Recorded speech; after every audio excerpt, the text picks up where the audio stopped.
and recognize the distinguished sponsor, Senator Amy Marcos, and to interpolate our Minority Leader, Senator Coco Pimentel. I so move, Mr. President. There being no objection to the motion, motion is approved. We'd like to recognize our distinguished sponsor. Once again, Senator Amy Marcos, very hardworking sponsor, and our the Minority Floor Leader, distinguished gentleman from Cagayan de Oro, Senator Aquilino Coco Pimentel III. Yes, thank you very much, Mr. President, and Majority Leader and Minority Leader. We'll be honored to receive your questions. Thank you, ma'am. So let me commence with my interpellation with that permission from our sponsor. I am also a co-author here. That's correct. Bill, Mr. President. So actually, Actually, it's a unanimous bill on both sides. to use the terminology of our Senate President, this is a Happy bill. happy bill. There we go. Happy Yes, bill, Mr. more President. precisely. Yes. So yes, we know what this bill is all about, what is the purpose, but I think, Mr. President, we have subjected this to a lot of discussion informally. So if we know from the sponsor what direction or what final form we plan our bill to take, Mr. President. Yes, Mr. President, Minority Leader, we are taking into consideration the exigencies of the national budget and the many requirements on our financing capacity. And as a result, we've come to an agreement that what we should put forth is a revision of the three bills presented. Those of Senator Pimentel, our Minority Leader, Senator Revilla, and Senator Gatchalian. And that is to give recognition to our 80-year-olds, providing them with 10,000 each, our 90-year-olds, providing them with a longevity award of 20,000 each, and finally, maintaining the centenarians award of 100,000 each, even as it is in the present law, which, according to the estimates provided by our DSWD and the Listahanan 3, should total roughly 2.1 billion plus or minus, an amount that, given the honorable purpose of the bill, is not extremely large. Thank you for that, Mr. President. This bill actually is meant to honor what we call longevity, di ba? So, to recognize or to honor, and then we are actually not making any economic classification here. Basta umabot ka sa edad na mga sinabi natin are milestone ages, you will receive the parang ano ba to, cash gift from the government. That is correct, Minority Leader. It's really a recognition of longevity and an award. Even like the loyalty awards provided by private corporations and the government from time to time for loyal employees in service for over 10 years. What is provided as a stipend for medical and other urgent expenses of our senior citizens, particularly indigent senior citizens, is the social pension, which is now raised to 1,000 pesos a month and is actually for the first time included in the NEP and not merely in the unprogrammed of GAA 2024. So at least klaro po yan na ito po ay recognition cash gifts at iba pa yung senior citizens allowances. Yes, for the indigent senior citizens. Ano na po ba ang, just ito for the record lang po to, and out of curiosity, and siguro yung mga nakikinig at nanonood sa atin gusto rin malaman, ano po ba ang life expectancy ng Pilipino ngayon? Ang life expectancy ng Pilipino ngayon is 71 for men and roughly 76 for women. Women obviously, even 78 for females, I'm sorry. So 71 for males, 78 for females, clear 7-year advantage for females. That's a big advantage, Mr. President.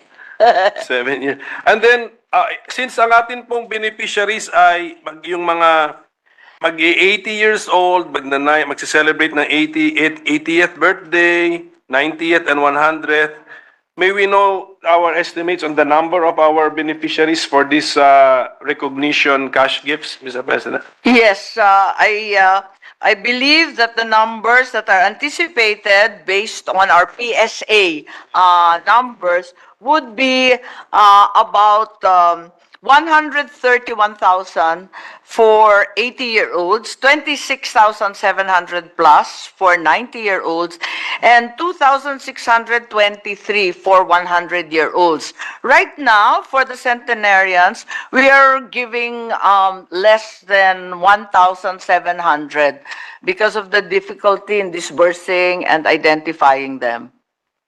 Apo, basta importante, basta alam nila na meron po silang cash gift. That's correct. So anyway, if it's a gift, yung iba, it's waivable because it's a gift, Mr. President. So.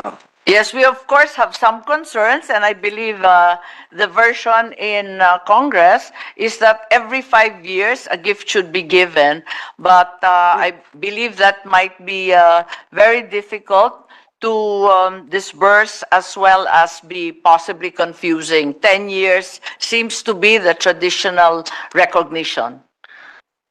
Opo, doon sa ating committee report, there's an inflation peg, di ba? So Yes. are we going to pursue that? Ako kasi my position is this will complicate matters, Mr. President. Yes, we're happy to let go of that, given the wild inflationary Okay, thank you. numbers we have today.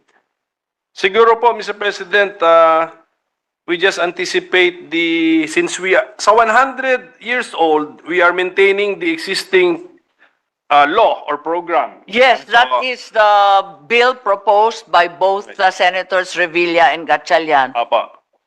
And then, so, ang bagong feature ng ating panukala, pag mag-80 ka at mag-90th birthday ka, doon ka may bago kang cash gift. Yes, So, that's right. kung pwede po, Mr. President, we anticipate the transition since new program ito, and we could govern already the scenario where for those who are those who are already 80, at Yes. the time the law becomes effective, and those who are already 90. Hindi, yung already 80 is nag-birthday na, Yeah. not yet celebrating the 81st birthday. That's correct. 90th birthday na, not yet celebrated the 91st birthday. Entitled po sila. Yes, that's The correct. gift They should po. be qualified. Thank you very much for clarifying, So, Minority Leader. If we make sure that there is a section governing that situation and Yes. making it very clear that they are entitled. So Yes, thank you for the clarification. We will add that. So with that, Mr. President, I think the version of the bill in the mind of our sponsor already captures the consensus of this chamber, and it does not really change the existing program. It introduces new benefits to younger, quotation marks ko na younger Younger celebrants. seniors. Oh, younger celebrants or younger seniors, Mr. President. So let me congratulate our sponsor for also having been very patient with us and being very meticulous with her computations, and hindi lang sa meticulous, and accurate. Yan ang importante na nakita natin yung... Thank you very The total much. program, ma'am, will cost how much? The total... I believe it will be 2.107, and this incorporates already incorporating the existing centenarian program. Yes, oo. Ito, because of our new programs, ito lang po this will now be the budget implication. That's correct. 2.1 billion. So, I think we can afford this, and I think we should give this. Kaya, di ba? Yes, we're all in full agreement. Yes. Congratulations po to all of us. Thank you very much, Minority Leader, and we will give everyone a clean copy of the bill as soon as So possible. thank you Thank for you po. the time.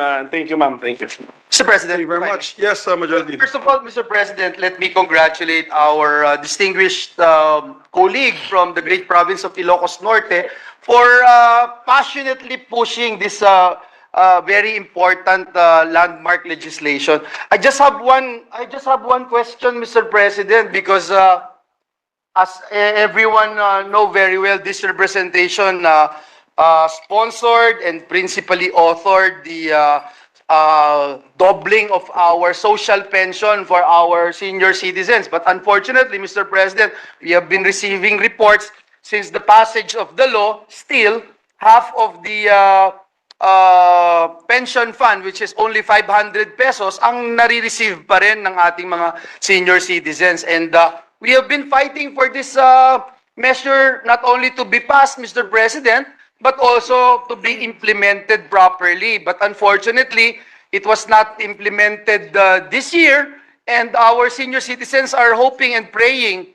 They are already fasting, Mr. President, so that the full implementation of the law will be realized come 2024. So my only question, Mr. President, and my only reservation, Mr. President, even during the time when we were discussing this particular measure inside the Senate lounge, is that will we have a budget finally to implement the doubling from 500 pesos to 1,000 pesos social pension for our senior citizens? Because if I look at the figures right now being shown here inside this plenary, it's only 2.1 billion, which I think is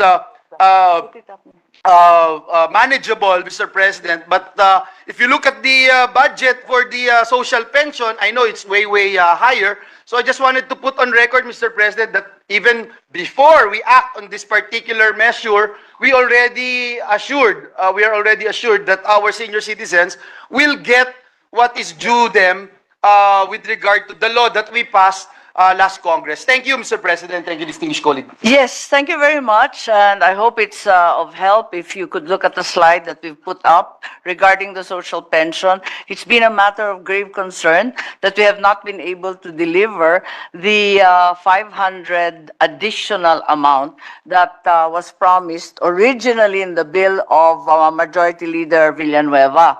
So, ang nangyari, naglagay po tayo ng unprogrammed appropriation dahil ayaw pumayag noong 2023 at mukha naman paunti-unti may lumalabas. Kung sakasakali, ma-release yung 25 billion na yan, mawawala na yung utang natin, may konting excess pa ng 489 million. But for 2024, nakaprogram na siya na kompleto. Kulang na lang nung 3 billion na sigurado naman ako, tutulungan ninyo ako maghanap niyan para wala na tayong utang sa mga lolo't lola. So we mean to say, Mr. President, there's still 3 billion lacking plus the 2.1. 2.1. So that's about 5 billion, Your Honor, Mr. President. Siguro nun, mahahanap na natin I yan. think it's manageable, and with the help of our Senate President as our leader and the Minority Leader, and this representation together with Senator Amy Marcos will be able to address this very concerning issue in relation to our desire to honor our senior citizens. So with that, Mr. President, let me put into the records my full support to this very important piece of legislation.